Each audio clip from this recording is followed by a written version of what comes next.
What a day for Ennis.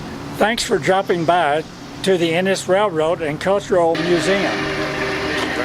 This is the first time the UP steam engine 4014 has visited Ennis.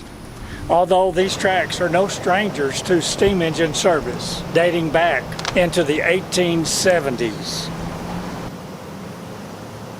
These tracks have seen a lot of history, right along with this whole town. And we're continuing to grow and keep that history alive here at the Ennis Railroad and Cultural Museum. Again, we would like to thank you for dropping by, and we would like to invite you to come back to see us whenever you can. Thank you.